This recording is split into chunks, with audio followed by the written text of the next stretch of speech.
ప్రతి నెల ఒక 5,000 ఎస్ఐపి చేద్దాం అనుకుంటున్నాను. 30 సంవత్సరాల తర్వాత దాని వాల్యూ ఎంత ఉంటుంది, రిటర్న్స్ ఎంత వస్తుందో తెలుసుకుందాం అనుకుంటే నేను ఇప్పుడు చెప్తాను చూడండి. ఫర్ ఎగ్జాంపుల్ 9% రిటర్న్ వస్తున్న ఫండ్స్‌లో ఇన్వెస్ట్ చేద్దాం అనుకుంటే ప్రతి నెల మీరు 5,000 చేస్తున్నారు కాబట్టి 30 సంవత్సరాలకి 18 లక్షలు అవుతుంది.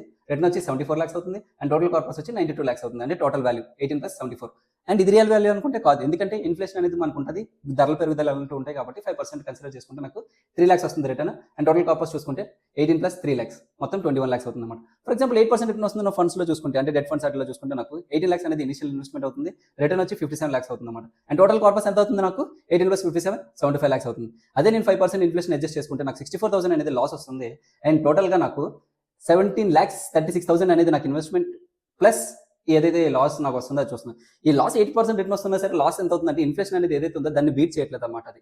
సో 8% రిటర్న్ అనేది మీరు ఇన్వెస్ట్ చేసుకుంటే మీ రిస్క్ మీద ఇంకా ఆధారపడి ఉంటుంది. మనకు తెలీదు ఇన్ఫ్లేషన్ అనేది ఎంత ఉంటుందో. నేను ఫర్ ఎగ్జాంపుల్ 5% ఇన్ఫ్లేషన్ అని చెప్పేసి నేను తీసుకున్నాను. అండ్ 12% రిటర్న్ వస్తున్న ఫండ్స్‌లో పెట్టుకుంటే అంటే మనం ఇండెక్స్ ఫండ్స్ అట్లా చెప్తాం కదా వాటికి.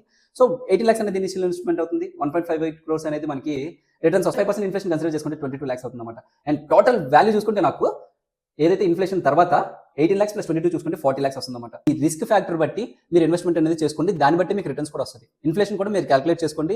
దానివల్ల మీకు real return and me money యొక్క వర్త్ అనేది తెలుస్తుందన్నమాట. ఈ వీడియో ఎవరికి అవసరం వాళ్ళకి షేర్ చేయండి. మరిన్ని వీడియోస్ కోసం మన పేజ్ని అయితే ఫాలో అవ్వండి.